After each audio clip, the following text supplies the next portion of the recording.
Hey world, it's your host Marshall. Thanks for tuning into my podcast, Run On Thoughts. Here we talk about everything and nothing because we are not afraid to be all of ourselves even as we evolve. And that's my thought for my fellow thought thinkers as we unpack our traumas, past hurts, and other BS. Y'all ready? Let's go. Hey thought thinkers, I'm back at it again for another episode of Run On Thoughts. And today I want to say Happy Mother's Day. Happy Mother's Day to all of the good and decent mothers. Happy Mother's Day to all of the aunties and the villagers who step in on behalf of these children in a healthy way. Today, I want to say thank you. Thank you to all of you who have been listening from the very beginning. Thank you to all of you who are listening for the very first time. I welcome you to go to runONthoughts.com and listen, subscribe, and become a thought thinker. Because guess what, guys? You deserve you today. I'm going to share a truth with you guys before I get started. I was recording and I was so in the moment that I recorded an entire half an hour and did not even realize that I was recording. I am in here sweating and it just occurred to me to just click record and start over because today maybe I didn't say what I needed to say. Maybe it didn't go the way the universe thought that it should go. But I want to do today's episode, Dear Mama. Because it is Mother's Day, I want to stand in a place of gratitude for all of the mothers and all of the villagers. And I want to say thank you from the bottom of my heart for always being there for me and mine. Dear Mama, a song by Tupac that was released in 1995 when he was still incarcerated. And this song resonated with me because at this time, I was a 19-year-old teenage mom to a 2-year-old son. And I was out in the world afraid and scared and naive and dumb. And I had no idea what I was doing. But I had a flood of emotions. But at least by this time, when I was 19, that initial feeling of shock and fear when my son was born, it was gone by this time. I was 16 and pregnant. I thought that I was going to have a breakdown. I remember being this afraid. What was that other song by Tupac? There was Dear Mama. Oh, Brenda's Got a Baby. Of course, that song resonated with me because I was that girl. And I know that there are so many of those girls. You come from trauma. You do not know what to do. You think that you are smart. You are ignorant. You are afraid. You feel like you are alone. Even if you are not alone, you feel like you are alone. And there I was, pregnant. And I tried to will it away. I tried to pray it away. I tried to wish it away. And I can remember being afraid every single day and believing and hoping that what was growing inside of my body was not real.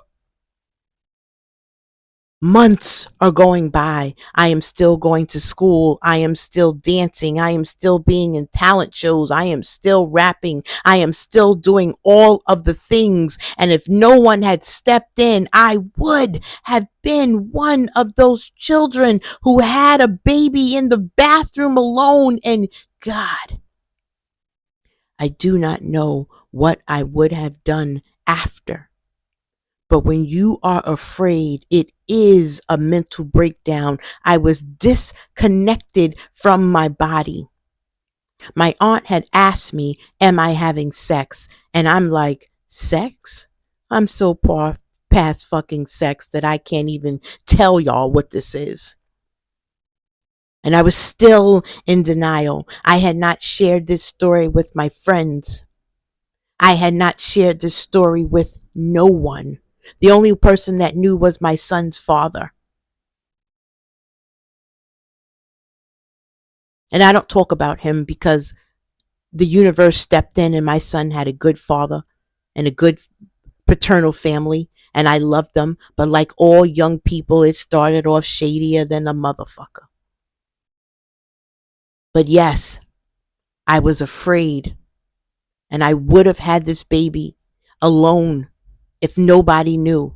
But thank God he was there, and thank God that my cousin had came to me and said you was pregnant, and I couldn't even breathe before I said yes. And the only reason why I didn't get a full ass whooping is because it was so far along in the pregnancy when my aunt asked me, "Are you pregnant?" and how far along was I? And I'm like 6 or 7 months pregnant, and she's like, "Have you been to the doctor?" And I hadn't even been to the doctor. And she was like, "Oh my God, we got to get this dummy to the doctor." Thank God I was dumb, because guys, I don't know what would have happened. But I was still disconnected from my body. I was still disconnected from this baby. So I understood Brenda. Even though Brenda's trials were even more traumatizing than mine, I understood the aloneness. I understood feeling like you were alone in the world, because I felt like I was alone in the world. I have always felt like a motherless child, a fatherless child, a parentless child. I felt like I was alone. And as a child, that was my truth. It was not the truth.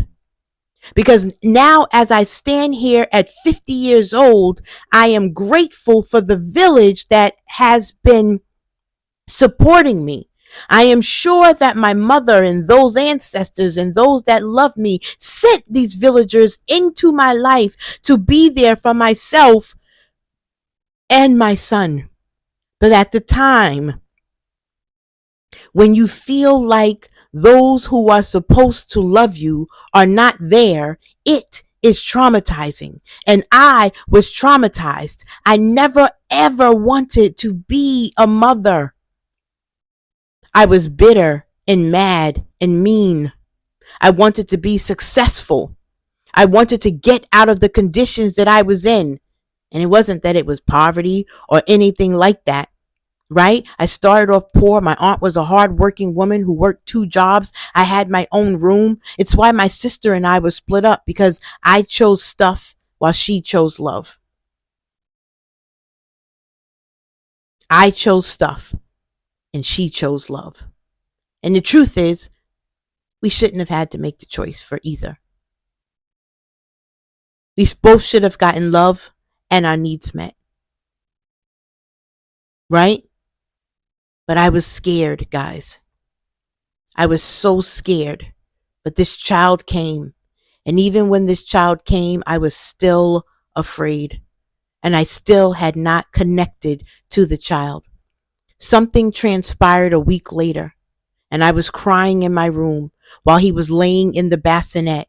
And while he was laying in the bassinet and I am crying, I looked over at him and his smile. There was a full light over him, but it was his smile, the smile in the light.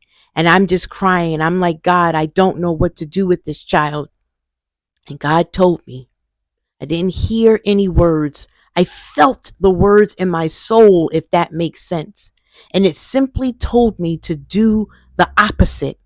Do the opposite, Marshall. Do the opposite of what you have received, and wait until the child tells you what it needs. I breathed in. I picked up my son. I put him in his stroller. We went to the store. I bought a notebook so that I could journal. And for the next decade, I journaled so that I could get out all of the raw feelings that I was feeling as a mother. I needed to get out all of these feelings, and that is what I did. I got out all of the raw feelings, and I held my son and I said to him, "I got you. I got you." And when I said I got you, I was able to breathe a sigh of relief, because I felt like the universal energy had opened up a portal and it was going to be there for me. I felt healed, if that makes sense. I felt healed. I felt ready. I didn't know what was coming, but I was ready for whatever was coming. That's why I know how important it is when I hear people say that they are making a sacrifice for their children. I have never, ever made a sacrifice for my child. I don't even understand quite what that means, especially for a role and a job as big, as important as the role of parent. Everything I have ever done for my son, I wanted to do from the bottom of my soul. This is why I am so pro choice, because you know how important it is to want to do the job of motherhood. This job is so fucking hard that you have to want to do it. You have to have the desire. You have to know what you are getting yourself into. Do you know how many women have been indoctrinated into the cult of believing that it is in their very nurturing, birthing, it's in their blood, it's who they are? And that is not true. Yes, we have all of the tools to birth a child, but that does not mean that we are all supposed to be mothers. The job is too hard. You have to want to do it. And they say, oh, just give the child up for adoption. Well, we know how that works out many of the times. This is a job that you have to want to do. But the crazy thing about motherhood is that you do not know if it's a job that you want to do until the child is here. So if you are unsure, the answer should be no. And the crazy thing is that even if you're sure and the child gets here, there can be a series of unfortunate events that have you like, what the fuck?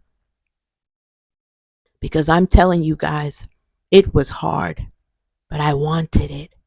I wanted my child to have a better life than I had. I was never going to allow anyone to treat him the way that they treated me.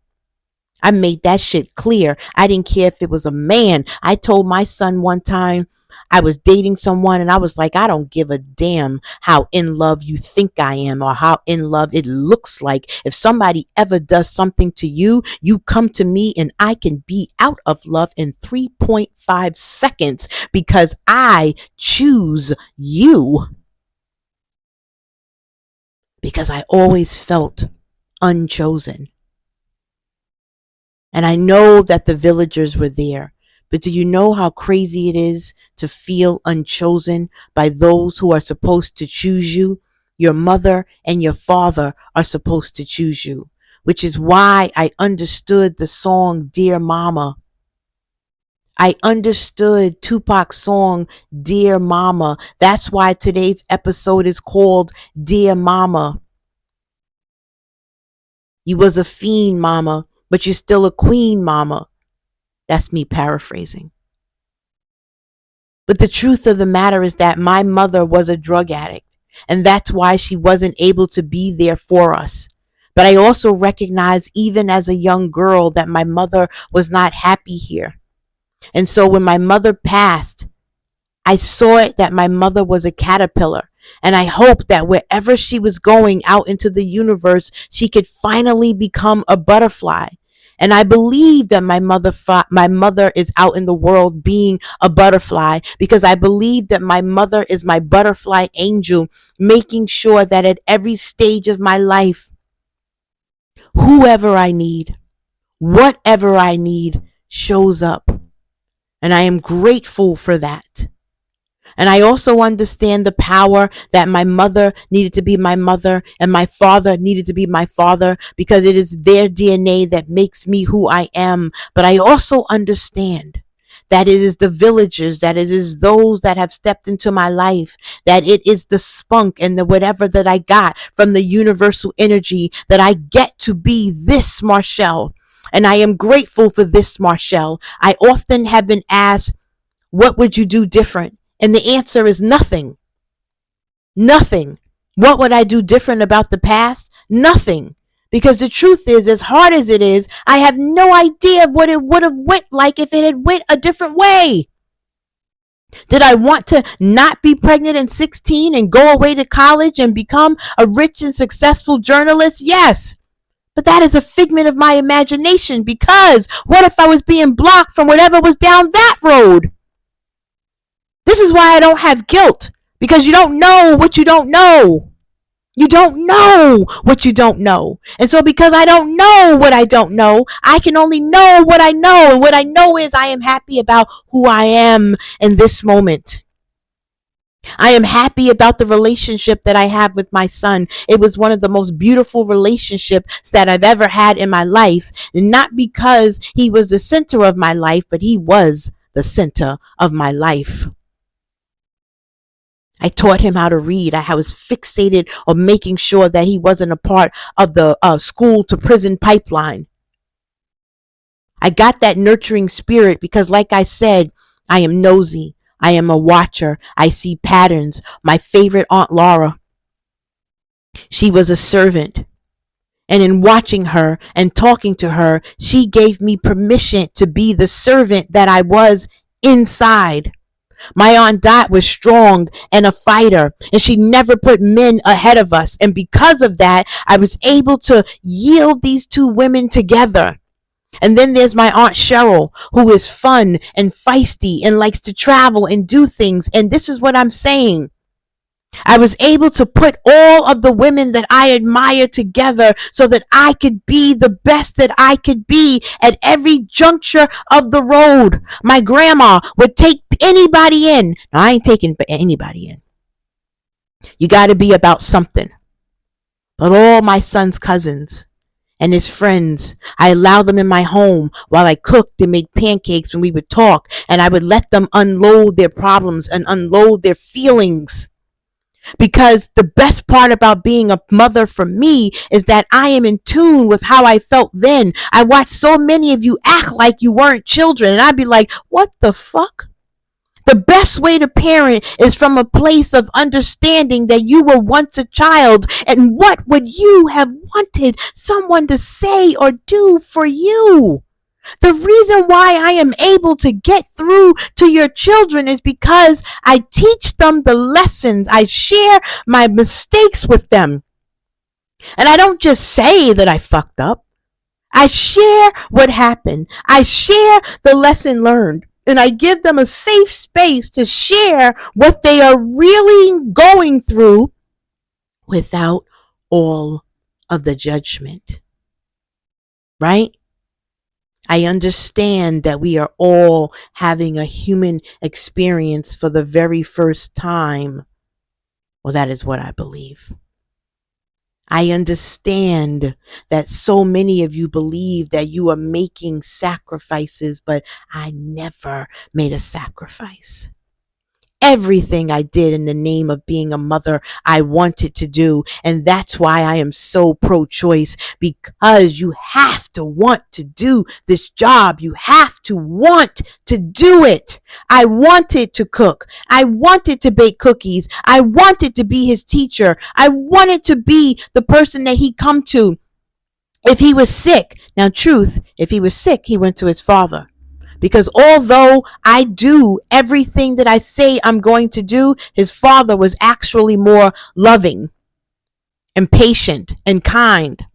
I just do everything that I say I'm going to do. I am reliable. One of the best compliments I've ever received about being a mother is that my mother does everything that she says she's going to do. I have never broken a promise. But the truth is, guys, it's because I never made one. If we were going to the movies, we would just get up and go to the movies. If we were going to the circus, we would just get up and go to the circus. But I also allowed myself to be youthful, and all the things that I wanted to do, I did with my son until he told me that he didn't want to do them. I'm more childlike than he is, but mainly because he got to experience so many things that I never got to experience. And I'm not jealous. I am grateful and happy and proud. I want him to live a full life. I want him to be kind, not nice. I don't want him to be a pushover. I want him to be kind and decent and exploratory and be all of himself, because it is not easy to be all of yourself. It is not easy to live in this world that asks so much of us. And usually what it's asking for, it is asking for us to not be ourselves. And I don't want that for you guys. I don't want you guys to not be yourself. I want you to be all of yourself. I want you to go into motherhood knowing that it will be the hardest job that you ever have to do. You cannot go into motherhood thinking that somebody will love you. I just loved. Whether he loved me or not was of none of my concern, even though he loves me, if that makes sense. I loved, I gave, I supported, I was there. I wanted to be there. I wanted to do the job. I went back to school so that I could earn more money. And the crazy thing about even being in corporate America is that by the time he was an adult and I thought about my life's journey as a mother, it was the job that I was most proud of. Being a mother. All this other shit, it just is. For me. That's not true for every woman, which is why this choice should be from the core. And you also can't become a mother for someone. That ain't how this shit work. You got to want to do this job. It's not about the load and the responsibility. It is emotional. It is physical. It is spiritual. It is financial. It is all of the things. And you got to want to do the job. I was a baby. I had no idea what I was doing. Dear mama. Dear mama, to all of the mothers who have failed their children, you probably should have never been a mother. And to all the mothers who didn't want to be a mother, to all of those who didn't make this choice, I'm not talking to you. I wish you had a choice. I don't know why the world wants to take away your choice. I don't know why those who are suffering want you to suffer. I don't know why people welcome you into clubs that they don't even enjoy themselves. For someone who enjoyed being a mother, even though it was the hardest job I've ever had in my life, I have never, ever said to someone, when are you going to be a mother? Because I don't even understand the trauma of asking people to be something when I can watch you and look at you and see that you did not enjoy this job. I see mothers who are angry, who are bitter, who have been broken, who have yielded to horrible men saying, when are you going to make me a grandma? And I'm like, what the fuck? You didn't like the job. Don't do this job if you don't want to do the work. Don't do this job if you don't want to do the work alone, because we have no idea of what's ahead. We have no idea of the trials and tribulations. We have no idea of how hard this shit is. And I'm going to keep reiterating that this is the hardest job you'll ever do. And because it's this hard, you have to want to do it. You have to want to do it. You have to stop listening to the society tell you that it is your job. Because if you see mothering as a job, Lord, how many of you don't want to go to work? Me? I go to work for money. But the truth is, I have better working conditions than most of you. I love the people that I work with. And of course, and I love my job. But working is a part of the structure of the system. It's not a desire of anyone to work. But babies, so many women are choosing not to have babies.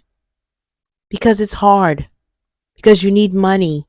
Because you need a partner that listens. Because you need a partner that wants to be a father as much as you want to be a mother. Not just have children. They're not mini-me's. They're not tools. They're not just something that you push to the side. They're not something that you push out into the world when they turn 18 and believe that they should sink or swim. It is a beautiful journey. Being a mother has been one of the most beautiful journeys I have ever been on in my entire life.